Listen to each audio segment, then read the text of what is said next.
So thanks, Tony, and thanks to both Tony and Steve for organizing this timely workshop on 2D materials.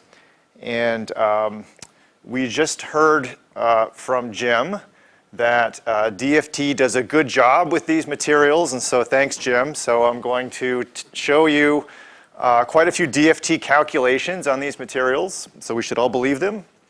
And I'm also going to mix in some experimental results for validation. And my goal here is to give you a sense for the spectrum of 2D materials. We've heard already from Deji and Boris and Jim about a few of these. We've heard about graphene, of course, but the transition metal dichalcogenides, and then the little bit more exotic ones like phosphorine and the others. And if you go to the literature and you look in a review article for the spectrum of 2D materials, you'll find something like 100 to 200 known 2D materials. And so with this talk, I want to expand on that and talk about a recent database that we published, which is accessible here. It's in Nano Letters a few months ago, which contains about 1,000 or a little over 1,000 2D materials. And so this is publicly available.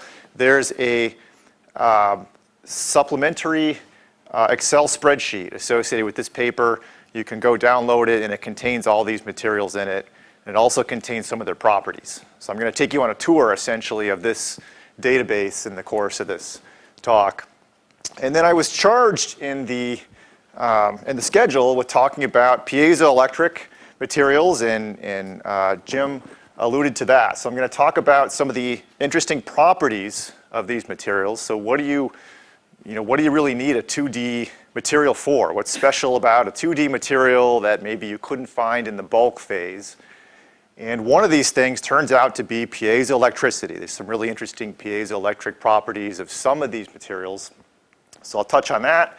And then lastly, I'll talk about the stuff that Jim also alluded to, which is the potential for some of these materials to exhibit structural transitions. So with graphene, there's one structure, one crystal structure. It's this honeycomb structure. That's all you get, okay, just that structure. Some of these materials, like the transition metal dichalcogenides, have the potential to exist in a few different crystal structures. And so we've done some density functional theory calculations on these to study the circumstances under which you can get these materials to transform, maybe by applying strain or changing the temperature, or doing electrostatic gating. So I want to talk about these studies, and then I want to talk about sort of practical issues. So I want to give you factual assessment of the prospects for using these in an application, like a phase change kind of application, or even the non-volatile information storage kinds of applications that Deji was talking about a little bit earlier. So that's our plan.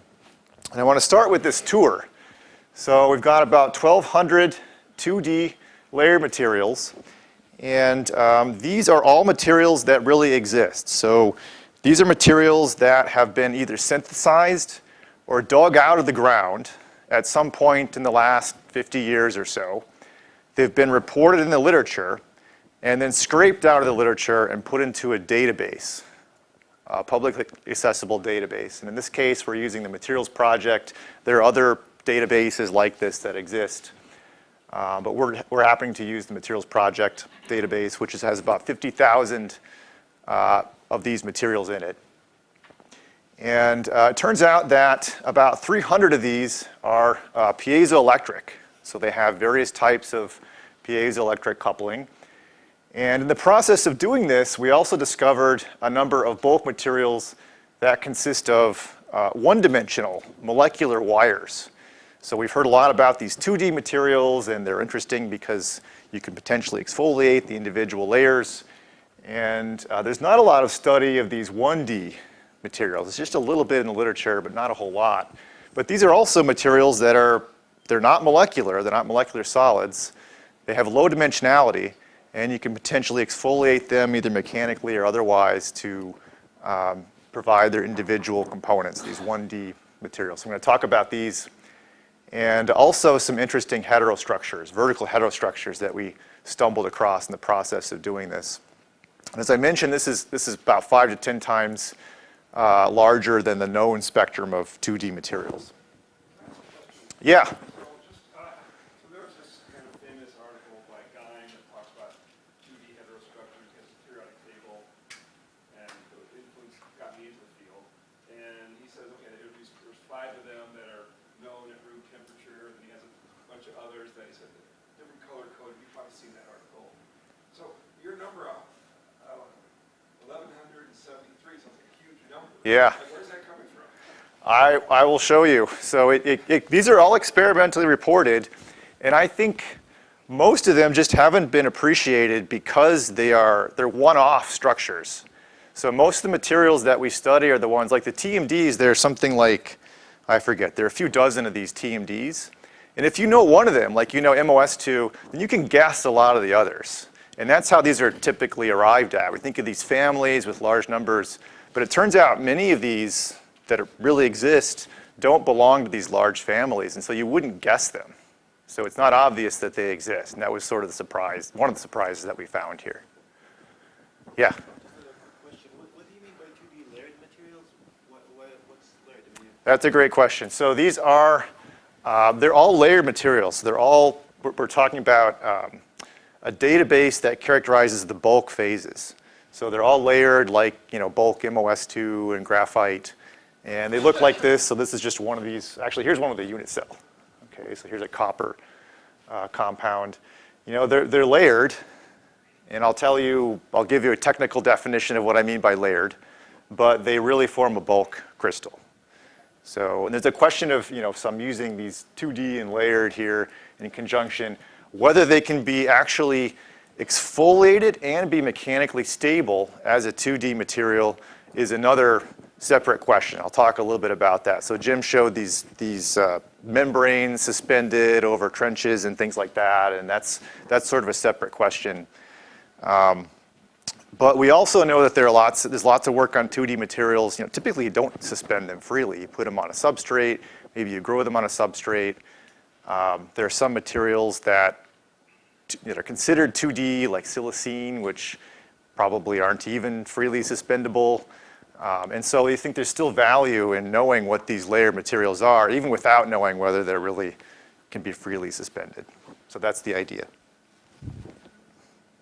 Okay, actually, so this is a tin compound. It's not flat. It's got this kind of corrugated structure to it. And then here's one of these 1D molecular wires. So it's a lanthanum compound, and it's got these kind of helical chains of atoms in it. And again, it's weakly bonded, so it's probably mostly van der Waals bonded, maybe a little bit of mix of ionic bonding in some of these materials.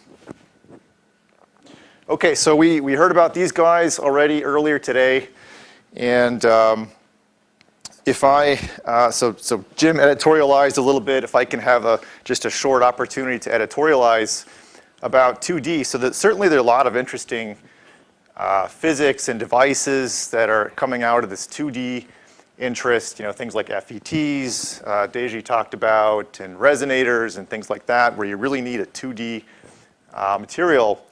And there are applications that may be emerging out of this. But we already know that there are a lot of really important applications, existing applications for layered materials. So forget about the 2D. Let's just talk about the layered materials. Like graphite, you all have some of this stuff in the anode for the battery in your phone. Okay, so layered materials are really important. Forgetting about 2D. These are good intercalants. They're good catalysts. If you want things that can flow between the layers, these are really good materials. So my sense is that 20 years from now, there will certainly be interesting 2D things that emerge out of this. But one of the big values added from this research is really just focusing on layered materials. So we're going to learn a lot about layered materials, their mechanical properties, electronic properties, and so forth. So I'm focusing on layered materials because they're important, and we already have applications. And so how do we find layered materials? So we have a database of crystal structures. We know the atomic positions of all these materials. And we want to find those that have some weak bonds and mixed in with some strong bonds. And we don't want to have to do density functional theory calculations. We've got over 50,000 materials. Maybe it's doable, but that's a tall order. And so we're doing this based on a geometric argument. So we know empirically what a typical bond distance is for covalent or ionic types of bonds. These have been tabulated. There are a few different databases available. And so we measure the distance between pairs of atoms, and we compare that distance to the tabulated bond distance, covalent or ionic distance, plus some additional factor of about 1/2 angstrom. And we say if the bond for a particular pair of atoms is greater than that, the bond is weak. You know, maybe van der Waals, maybe a mix of a little bit of ionic character, maybe a little bit of covalent character, but it's weak. And if the bond distance is less than that, then they're strong. And so we can separate the unit cell into these bonded components and unbonded components. So it's a bond distance criterion. And then we've got to determine the dimensionality of the subcomponents of the cell. And so this is how we do it. Let's suppose you've got a molecule in the cell, and you calculate the connectivity of the atoms in the cell, and you'd find that they form this bonded unit. And now suppose you replicate this cell, you make a 2 by 2 by 2 supercell. And if you find that the number of atoms in each of the bonded components stays the same, you would say that it's a molecular solid. There's a molecule in the cell. But if instead you do this replication process, and now the number of atoms in each of the bonded components increases by a factor of 2, it means you've got wires in your cell. Okay, so you replicate the cell, the length of the wire increases by a factor of 2, and so the number of atoms in each bonded component increases by a factor of 2. So this is telling us the dimensionality. And likewise, for a 2D structure, you do this trick. If the number of atoms in each bonded component increases by 4, it says it has a planar type structure. So this is really independent of whether these materials are flat or not. There's no assumption about flatness or linearness of the wires in this. It's purely a topological argument based on distance. So this is the spectrum in 2D. This is the number of materials we came up with. And so the first thing we have to struggle with is try to figure out what these are. So how do you think about this many materials? And so we started by looking at chemical families. So these are the chemical families of the most common materials in the database. And the one that has the most materials is, in fact, the transition metal dichalcogenides. Okay, so these are MOS2 and WSE2. We've heard about these earlier, and we all know these and love them. But there are a bunch of others also.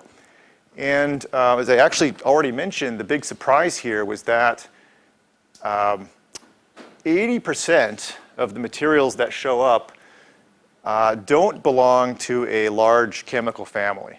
Most of them are one-off structures. And so you would not guess these materials based on some kind of chemical analogy to something else. Okay, in fact, so here we've just got plotted the chemical families with more than 5 materials in each family. And this is only about 20% of this 1,200 materials. So most of them have fewer than 5 members of each chemical family. And this is why they're hard to discover just using your intuition. So here are some of these guys. Here's a cadmium compound. And it's got thicker layers than the MOS2. There's more atoms in each layer. But it still has an AB type stacking sequence. Here's the unit cell. So there are 2 different positions of the layers in the unit cell. Here's this copper compound, and I just want to point out that if first of all, we were just going to look for materials that had a unique c-axis, like trigonal or hexagonal symmetry, and look along the c-axis for layered structures. But it turns out you miss a lot of structures when you do that. There are a lot of these layered materials that are thrown into unit cells at odd odd angles. So they don't, the layered, the direction that's normal to the layers is not along a unit cell axis. And so we're still able to find these using this topological kind of argument. And here's a vanadium compound, which has this corrugated structure to it. And if you look down, this is looking down the A-axis here. This is one of these individual layers. And it's got these holes in it. And so graphene, one of the things that's interesting about graphene is it's a membrane that's essentially impermeable to just about everything, if not everything. And let's say you want to filter, you're interested in filtering something, you want to just select out small size particles, something like this might be kind of interesting. It's got these small holes in it. So there's a lot of diversity in these structures in this database. So we also looked at the spectrum of electronic properties, and these are all DFT calculations, so they have the usual caveat of errors, let's say up to a factor of 2 or so in band gap, but this still gives us a sense for what the spectrum is of these gaps. And most of them are around 0, so there's actually 2 bars here that are basically 0. And if you add these together, you get about 300 materials that are essentially metals. So we've got a lot more metals now, in addition to graphene. And there's something for you pretty much independent of the gap that you want. Okay, so if you're interested in FETs, maybe you want to look down here. Here is the optical regime. There's a bunch of materials that fall into there. So for optoelectronic types of applications, there's quite a few there. And there are even some way up here above 5 eV. So right now, boron nitride is kind of the one that lives up here. And it's used for insulating, like dielectric kinds of applications. And if you're interested in more of these dielectric materials, there are actually a bunch that exist up in this very high gap range. So there's a whole bunch, and there's probably something there for your application. So the student who did this, Go-un, just changed a number in her code one day, and she just found all these 1D materials. So we weren't looking for this. This is just something this is sort of a curiosity that she explored, and she found, to our surprise, there are about 500 of these 1D materials. And so they look like something like this. So these are 1D wires that are coming out of the screen toward you. But they're crystalline, so here's a unit cell. And this is a boron type compound. And there are a few of these that are well known. So like selenium and tellurium have these kind of 1D chain spiral structures like this. And of course, these are very well known. But there's a little bit of work on some of these more exotic ones, like this tantalum selenide compound. There's some very recent work using this as a molecular, or as essentially like a nanowire, but it's a molecular wire to carry high currents for nanoelectronic devices. And it's got the usual challenges of nanotubes, where you've got to try to position this thing either as a bundle or as a single wire, where you want it. So it's got all the usual nanotube challenges. But that's about it. Basically there's something like 20 of these materials that are known. This is at least in our sort of cursory literature review. We just found about 20 of these things. And this is about maybe a dozen papers or so. And so there's really not a lot of work that's been done on these 1D molecular wires. So lots of unknowns. Are these things even mechanically stable as freely suspended wires? What are the electronic properties? These are 1D, and I think it was Boris made the comments earlier that in 1D, the electronic properties can be exotic. So it's usually you get some kind of correlation effects that lead to gaps. There's some interesting potential electronic effects that you might observe in these materials. So these are the families. There's a little bit less diversity in 1D than in 2D. And again, these are just the ones that have more than 5 members in each family. And here are a couple examples. So the one that has the most is of this form, transition metal, and then either chlorine or fluorine 3. And these are straight wires, so they're coming out of the screen toward you. And then there are more exotic guys here. So this is the lanthanum compound that I showed you earlier. It has this kind of helical structure to it. And the unit cell is actually quite large for this guy. Here are the gaps, the DFT gaps for the bulk. Okay, so the caveat here is that these are for the bulk structures. And of course, there's more screening in the bulk than you would have for a isolated 1D wire. And so in the bulk, there are many of these predicted to be metals. Although my guess is if you exfoliate a single wire, even a bundle, this is likely to change. So there could be some interesting changes in this distribution for the individual wires. But we've got a bunch in the optical, and then even above 5 EV, there are about 10 of these guys. So there's even some that could be useful for insulating applications. And I don't know whether anybody's actually tried to do mechanical exfoliation of these like we do with 2D materials. I don't know if anyone's ever actually tried that. It would be interesting to try. And my guess is the challenge would be to go and actually see, you have to go back with AFM or something like that to see if you can find an individual wire. Might be harder to do than with the 2D materials where you can use an optical microscope. Yeah, Tim. Are these band gaps straight from DFT? Is there any correction? How seriously should we take this rate? That's a great question. So these are semi-local, so most of them are PBE gaps. They are from the Materials Project database. And my understanding is that most of them are PBE semi-local. There are a few of them that have a +U correction, and it depends on the material. So there's some, if you click on the material, it'll say what was used to produce the band gap. So there's a little bit of a mix of methodologies used to calculate these.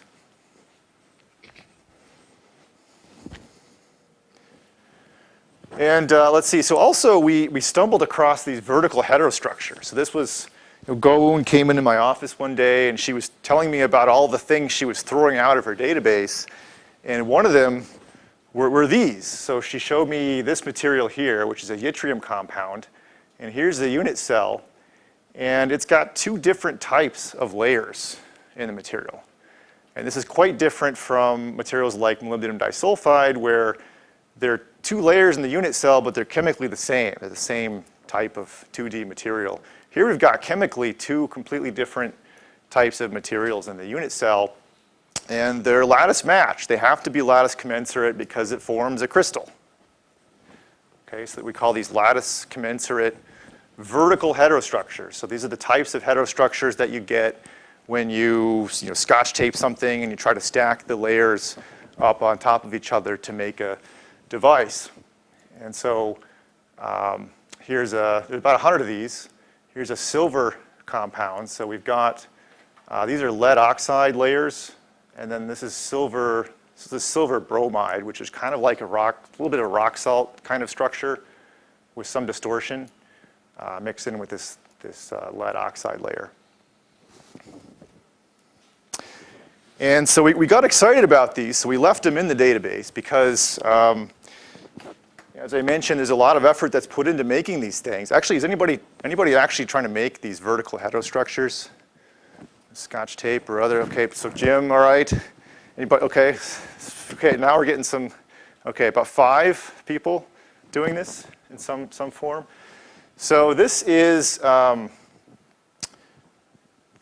of one of the holy grails of 2D materials, is to really sort of stack these things up and get nice, pristine interfaces between these materials. And it turns out the student who did this, Goun, in a previous life was in a lab doing this. And I asked her, I said, oh, this is great, why don't you give me a, go find a picture of like somebody, scotch taping something and putting this together, kind of showing, or maybe a schematic illustrating the process of how this works. And so the picture she sent me is this guy. Okay, so this is basically her way of saying this is really hard. Okay, and the reason is, you've got to align these things and mechanically, and there are papers, even by the Novoselov group of stacking of many of these things up on top of each other, And there's really no way to extend this kind of mechanical stacking technique to really industrial scales. You know, maybe with some kind of roll-to-roll transfer sort of thing, maybe there's some paths there. But this is not something that Intel's going to do anytime soon, not if it involves Scotch tape. Okay, and there's some attempts to kind of grow these things too, but they're sort of nascent and it's also challenging. So the point is this is really hard to do. And some graduate students run screaming from it. And so, gee, isn't this exciting? Because now we're starting with the bulk material, and maybe we could just exfoliate a vertical heterostructure, a bilayer of this stuff. Okay, so here, for example, this is a mercury compound, and it's got 2 layers in it. One of them has a mercury atom, and this is called livingstonite. And it turns out this is from a mine in Mexico. There's a very specific mine in Mexico that produces this stuff.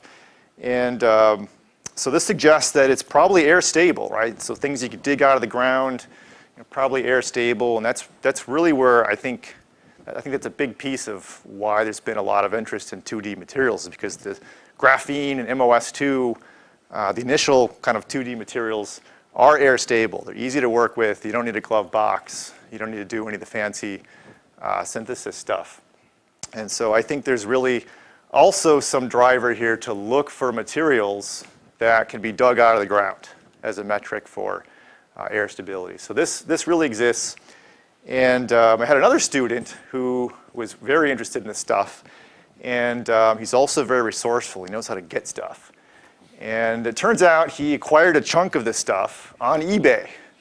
So he went online, he waited for a while, and he found eventually there was going to be an auction. Some collector in Italy was going to sell his chunk of livingstonite, and the initial price was $20. And my student sent him a note, said, "I'll give you 25," and the guy said, "Deal." So now we have a chunk of livingstonite. And we haven't done anything with it yet, but we have this stuff. It really exists, and you can get it too. Here's a cadmium compound, which has mixed dimensionality. So it has a mix of 2D layer, like this one here, and then these 1D wires. So the wires are these cadmium chlorine compounds, and they're coming out of the page toward you. And then you also have heterostructures just made from 1D wires. So these are 2 different types of 1D wires that form a bulk crystal. Okay, so there's multiple dimensionalities for these heterostructures also. Okay, so these heterostructures bring up an interesting question, which is, you know, how are these things bound? What's the nature of the van der Waals interactions in these materials? And I just want to give essentially a plug for a paper that we published recently, which is essentially exploring this. So what determines the van der Waals interactions between these layered materials from theoretical principles? So how should we think about these? You know, we all kind of know how to think about van der Waals interactions between atoms. So you've probably done this calculation at some point in your past where you found that when you've got 2 atoms and the density doesn't overlap and you do a perturbation calculation, you find that the correlation energy scales like 1 over the distance to the 6th power between these atoms, which is the van der Waals interaction. That's assuming there's only 2 atoms there. And if you do this same thing for monolayers and you consider the layer to be a layer rather than a collection of atoms, you get a different scaling. It's like 1 over the distance to the 4th power. And this is a longer range function than for atoms. And so this brings in new questions. It says, well, you know, if it's longer ranged, is it fair to think of all the interactions between layers as really just pairwise? Okay, so you know, usually we think of van der Waals as being between pairs of atoms. But of course, in principle, there are also these 3-body and 4-body interactions. And we usually neglect these when we talk about 1 over r to the 6th. But they really exist. And there's the question of whether these play a role in the case of these 2D materials because the interactions are longer ranged. Okay, so we were interested in this. This is a case where you have the red atom interacting with the blue atom in a way that's mediated by this green atom.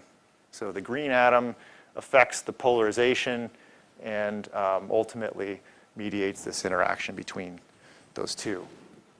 And so I don't want to go into detail on this. I just want to plug this paper where we've tackled this using a Lifshitz-based formalism, which is a very old formalism. It dates from the 60s. And it's essentially developed for Casimir interactions between layered materials, like plates of material. And, but we've applied this to, so the van der Waals interaction is really just the Casimir interaction in the non-retarded limit and the close separation limit. And we found that, surprisingly, it gives van der Waals energies within about 10 to 20% of the state-of-the-art DFT way of calculating van der Waals interactions, which is this fluctuation dissipation theorem approach. And, but it's much faster, so there's orders of magnitude faster than using this AC FDT DFT approach. And with this, we're able to study explicitly these two-body and three-body interactions in layered materials. And one of the interesting things we found is that if you have, say, a three-layer type structure like this, if you're careful, you can design the materials that fill these three spots to achieve actually a repulsive interaction, repulsive van der Waals interaction. So normally we think of van der Waals as being an attractive force, but it turns out in the three-body terms, if you choose the dielectrics properly, you can actually have repulsive three-body interactions. And we think this has implications for manufacturing. So how could you intercalate things into these materials that will exfoliate the layers and bring them together in specific engineered ways? And this is really, we're doing electronic structure with Maxwell's equations. So essentially, this Lifshitz formalism is solving for the electromagnetic modes of these three-layer structures, and then you're populating those modes with the appropriate free energy, the appropriate population, temperature-dependent population for each of those modes. And so it's like doing electronic structure, but with Maxwell's equations. Okay, so Jim mentioned piezoelectricity. So this is one of the interesting things that you really have to have a single layer or just a few layers of these materials to observe. And I just want to mention briefly, so what is piezoelectricity? So that if you take some material which is piezoelectric and you apply a strain or stress to it, and you observe a voltage across the material or an electrical polarization of the material, we'd say it's piezoelectric if there's a linear relation between the polarization and the strain. And there are two key ingredients that you need in your material to have this effect. So one is a gap, an electronic gap. If you don't have that, then the charges get screened out. So it's got to have a gap. It also has to have a lack of central symmetry. So there's a symmetry requirement to have this effect. And you can understand this in the context of this. This is a tale of two shapes. Okay, so we got the star here, which is centrosymmetric, which means if you invert this shape through the center, this point goes there, that point goes there, that guy goes there. So it looks the same. So we say it's centrosymmetric. And this triangle here is not centrosymmetric because if you do the same inversion, now that point goes down to there and it's rotated, right? So it doesn't look the same. So this is non-centrosymmetric. And now let's think about what happens when you strain these two shapes. So you stretch this one out horizontally, and there's a mirror plane, vertical mirror plane that remains when you do this. And there's no unique direction in this stretched out shape. So there's no way to have an electrical polarization pointing in either this way or that way because there's a mirror plane there. So this would say is nonpolar, and so this cannot be piezoelectric, just based on the symmetry. This guy here, when you stretch it out horizontally, now there's a unique direction because going to the right is different than going to the left, and so we'd say this can in fact be piezoelectric. So this is really where the symmetry requirement comes from. And I had a student a number of years ago who was thinking about this, and this is when MOS2 was brand new. It was like the hip new material. And he realized that, in fact, a 2D layer of MOS2 satisfies these two properties. So it doesn't have an inversion center, and it also has a band gap, unlike graphene. Okay, so this is something that graphene doesn't have. And Jim also talked about he was extolling the wondrous virtues of group theory for constraining tensors, physical properties. And you can do the same trick here with the piezoelectric tensor for MOS2. And if you work out the point group, it's 3m. And that suggests that there's only one unique element in the piezoelectric tensor. It's the D11 coefficient. Everything else is 0. And if you apply an in-plane strain to the material, you will observe a potential difference across the material. Okay, so you get bound charges on the edges here, like plus here and minus there when you strain this thing uniaxially. So that's a prediction just based on symmetry. Okay, so this all symmetry, this says nothing about the magnitude of the effect. Okay, which you might expect would be pretty small because it's a thin sheet, right? It's got to be much smaller than bulk. Okay, that was our assumption.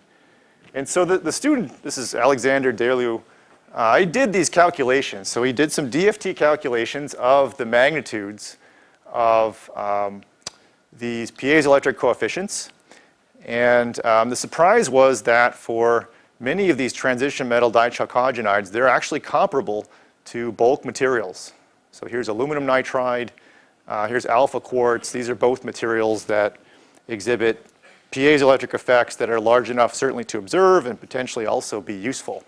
So alpha quartz is used in resonators, kind of old mechanical types of resonators. So these are useful magnitudes. So we published this and then in 2012, and then had some interactions with Jim Hohn's group about this really fantastic experiment that they did with a single layer of MOS2 on a flexible substrate.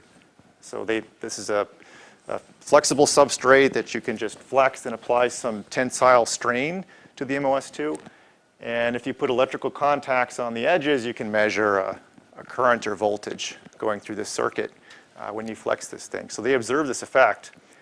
And since then, there have been a number of other reports of this, both in MOS2 and other materials. Here's one from the Shang Zhang group at Cal, at Berkeley. And this is a freely suspended layer of MOS2. And if you apply a field across it, you can measure mechanical deflection of the layer. So here's a cantilever, and they're just measuring the mechanical response of this freely suspended. So two totally different experiments, but both observing this effect. And actually this one, here they reported a quantitative value for the E coefficient, and it turns out to be within something like 20% of the DFT results. And this is more or less what we expect. We expect the DFT result to be within, let's say, 50% or a factor of 2 of the experimental measurements. And there are others. So there's a C3 in 4 guy, which is pretty interesting. It's got these holes in it. And this is in few layer structures. And there have been, this is certainly not complete, there have been a number of reports since then. So if you go through the spectrum of 300 and some odd materials that are piezoelectric in this database, they're piezoelectric by symmetry. So we've calculated the symmetries. These are the point group symmetries of all these materials. And these are the non-centrosymmetric ones. So these are the piezoelectric candidates. And by far, the largest population is point group 1. Okay, so this is going back to this earlier question of, how are these not known before? Well, it turns out many of these materials, they just have really low symmetry. 1 is no symmetry. There's just the identities. There's no mirror planes or anything. And so these tend to be kind of thicker carpet sort of layers, and they're just so low symmetry that you probably wouldn't guess them by chemical analogy. And low symmetry also means it has lots of non-zero elements for the piezo tensor. So if you're interested in some particular application, say a MEMS device or something where you want a particular type of electromechanical coupling for one of these 2D materials, you can find it within this spectrum. Okay, certainly one has all the piezoelectric elements, and there are a bunch of others here that have some reduced subset as well. So the blue bars are the point groups for the single layers.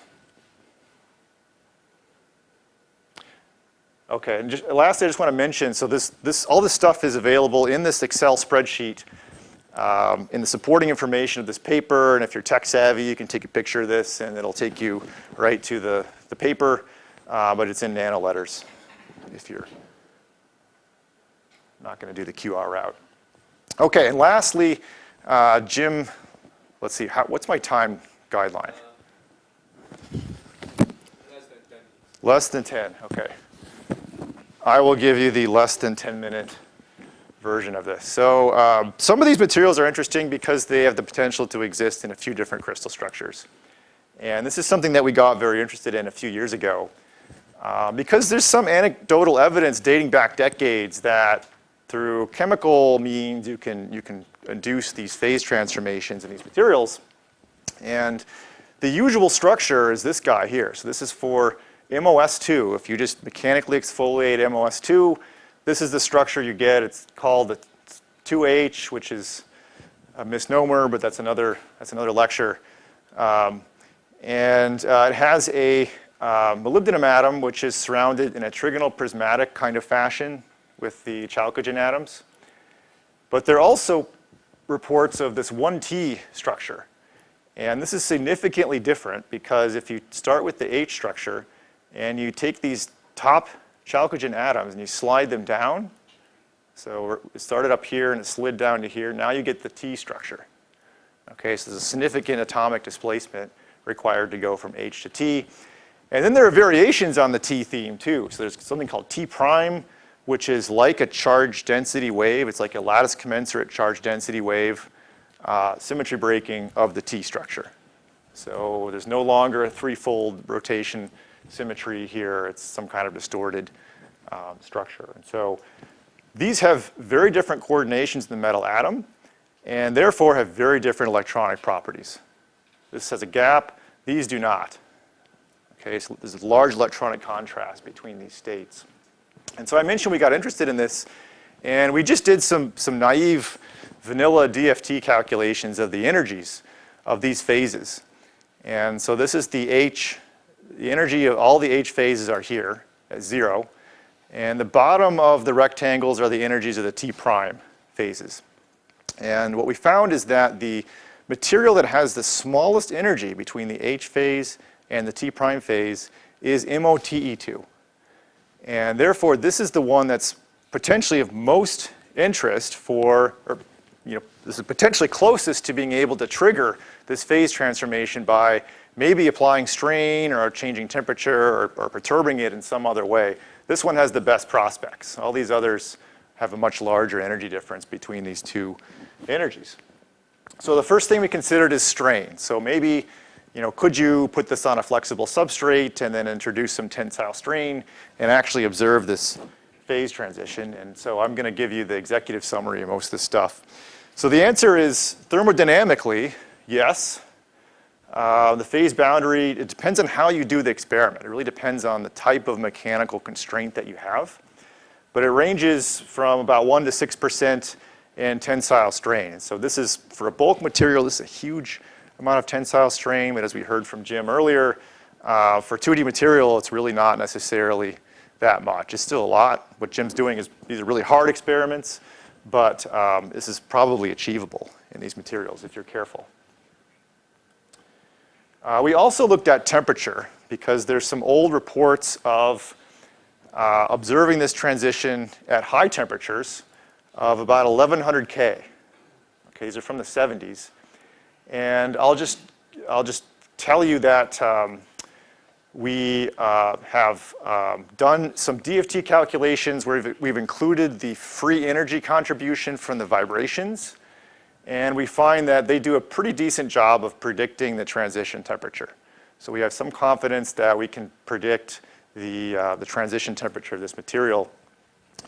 But if you're interested in applications like Deji was talking about, non-volatile applications, and of course there are lots of materials like these GST alloys that are used for these kinds of applications.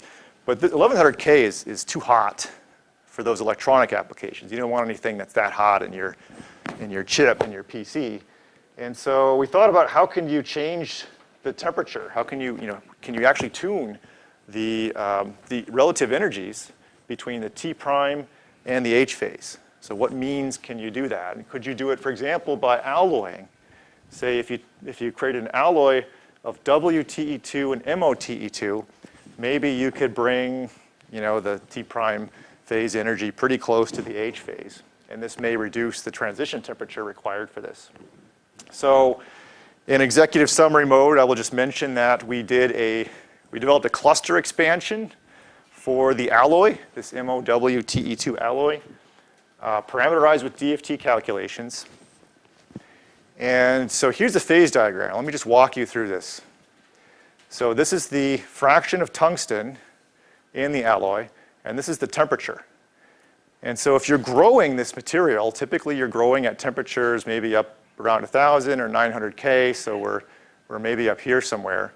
And let's suppose we're growing at a tungsten fraction of 0.3. Okay, so that's right about there. So at these conditions, we're growing in the T prime phase. And furthermore, the molybdenum and tungsten atoms are randomly distributed. So it's a mixed alloy. There's no phase segregation expected under these conditions. And then as you're done growing and you're cooling now, so as you cross into this shaded region, the lowest free energy state of this material is a mixed phase. So this means that the molybdenum atoms and the tungsten atoms are segregated. So the molybdenums find each other and the tungstens find each other. And that's the lowest free energy phase. But in order for that to happen, you've got to have a lot of diffusion of the molybdenum and tungsten atoms. They have to be able to move around to find each other as this thing cools. And so if that's a slow process, which it probably is because you've got to have switching, basically this concerted hop switching of atoms, then this is the phase diagram that you get. This is actually metastable, but this is for the mixed alloy. So there's no phase segregation here. And there's a sharp boundary between the T prime and the H phase here. And so as you're cooling down at 0.3 here, you're going to cross the phase boundary between T prime and H. And if you're cooling slow enough, you'll convert to H. But if you quench quickly, you may be able to quench to T prime. And this all depends on kinetics. Okay, so really what I'm showing you is just thermodynamics. This tells us nothing about the kinetics. And really the kinetics are almost as important as the thermodynamics for understanding the phases that you're getting. I think maybe Albert is going to talk about this after lunch. And we find that the mechanical constraints, so whether it's on a substrate or freely suspended, has a pretty big impact on the tungsten fraction that you need to induce this H to T prime transition. So these are the two cases here, and this is the case where there's constant stress, and this is the case where it's on a substrate. And if you're at a particular tungsten fraction, let's say 0.3 or so, there's also about 1,000 degree difference in the transition temperature between these two cases. So the mechanical constraints really matter. They have a big impact on the phase diagram. The kinetics are unknown for the most part. Anecdotally, if you look in the literature, they range from mostly references are to minutes, days, or longer at high temperatures. There are a few papers that don't mention it, suggesting that it's fast. And so there's quite a bit of variability in experimental reports of the kinetics. But this is one of the big questions. And we've done some initial calculations of nucleation processes here, suggesting that the kinetics are actually quite slow. And so, in these cases where they're observed faster, they may be due to defects. There may be some kind of microstructure present in the material that increases the speed. How am I out of time? 5 minutes? Okay, so I'll take less than 5 minutes. So lastly, I just want to tell you about electrostatic gating, because this is something we're very excited about. And so this is an effect. So this is like a standard FET kind of configuration. This is a 2D material on a dielectric. We've got a gate electrode here, and then some kind of contacting the 2D material. And the question we asked is, could you induce this phase transformation through electrostatic gating? This is a novel mechanism that's probably unique to 2D materials, because you wouldn't expect this to happen in a bulk material, because the charge just accumulates at the surface of a bulk material. Okay, but a 2D material the whole thing is bulk and surface. It's both. And so this is something that we expect is really probably just unique to 2D materials. It's a special kind of mechanism for these materials. So to do this, we had to develop a new technique. So there's nothing out there that really does this in a robust way. And the first problem you run into is this thermodynamic question of what's the right thermodynamic ensemble to calculate a phase diagram in terms of charge or voltage. And it turns out there are two cases. There's a fixed charge case where the phase transition occurs at fixed charge. And there's also a fixed voltage case where you're connected up to a constant voltage. And so to do the fixed charge energy, we need to come up with a free energy. We calculate the energy by considering the energy required to remove an electron from the gate electrode and then bring it through the dielectric and then place it onto the 2D material. So there are these three pieces. We calculate them separately, and that gives us the energy as a function of the charge in the material. To get the fixed voltage case, we simply do a Legendre transform on the fixed charge case. So these electrical cases are like the analogs to the mechanical constant. This would be like constant volume, and this is constant pressure. And we transform between these two with this Legendre type transformation. And this isn't, you're well going to take a picture, but this is in the paper too. This is all in this paper. So let's look at the fixed charge case first. In a nutshell, you need charge densities somewhere in the 10 to the 13 to 10 to the 14 per square centimeter range. And you can do this with ionic liquids. It's probably pushing what you can do with oxide dielectrics. So this is probably right on the edge. And again, these mechanical constraints really matter. So whether it's freely suspended or it's on a substrate, can have a factor of 2 change in the amount of charge that you need to induce this phase transformation. There are 2 phase boundaries here. So actually, if you put negative charge or positive charge on the material, you can observe this transition. And we have some intuition for how this happens based on the density of states. So normally, the H phase is lower in energy than the T prime phase. But when you start adding electrons, let's say you've got these 2 materials and you're adding electrons to both. In the H phase, they have to go above the band gap.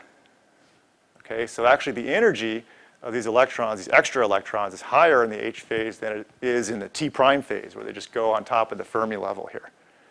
And so there's some critical number of electrons at which the energies of these reverse, and the T prime becomes the lowest when you exceed this critical number of electrons. There's actually reversal of the energies. And likewise, when you're removing electrons, it's the same story, except in reverse. And so the critical piece here is that this has a gap and this does not. And this is why you get these 2 phase boundaries. Both positive and negative charge can induce this effect. If these are both metals, you wouldn't see 2 phase boundaries. You would only see 1. Okay, so voltage you need is, again, sort of on the edge of what you can do with oxide dielectrics. It's something like 2 volts for a 5 nanometer chunk of hafnium oxide is what this is calculated for. And of course, the alloying trick, again, is something you can potentially use to change the phase boundary. But again, the caveat here is kinetics. So actually, when one of the things we're finding is that to observe these phase transitions, you probably really need to significantly overdrive them.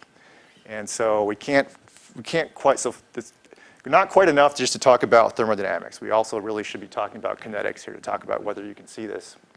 And there's some, been shown some experimental evidence which I think is quite compelling for this effect. So we're quite excited about this. And it's a new kind of physical mechanism. It's different than the usual thermal mechanisms that are used to drive phase transitions in non-volatile information applications. And there are concerns about, when I talk to my EE colleagues, there are concerns about energy consumption in these non-volatile information storage applications. And one of the reasons is because they're heating the material up. They have to heat it up to induce the phase transformation. That costs a lot of energy that they're not happy with. And so if you can induce these phase transformations by athermal mechanisms like this charge mechanism, that's pretty exciting. It could potentially get to very low energy consumption switching. So lastly, and most importantly, I want to acknowledge the individuals who actually did this work. Go-un did our database, and again, that's in nano letters.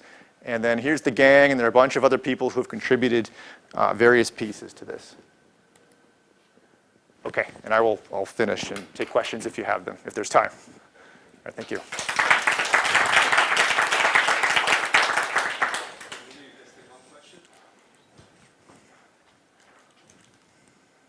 Boris? This phase transitions, any word on nucleation process? Because we did, like, I know that we did similar, not similar, different. Graphene, about 2-3 layers, transformation into diamond. We have phase diagram, but nucleation barrier to change one comes out pretty huge. Yeah, that's what we've calculated. And it's something like, so it's 2D, so it's something like 0.1 EV per angstrom. And that turns out to be pretty large. And so if you calculate the wait time at room temperature, it's just not going to happen. And even if you go to high temperatures, it might if you can significantly overdrive it. So nucleation is not just the surface energy, it's also the delta E for the phases. And it depends on how much you can overdrive it. So it really depends on kind of, in this case of strain, how much does delta E change as a function of strain? And then in your experiment, how much strain can you introduce? So I think it's really these two things. So if you can really overdrive it, then you can probably observe this at least high temperatures, if not room temperature. But I think unless you're overdriving it, if you're right on the phase boundary, it's just not going to happen.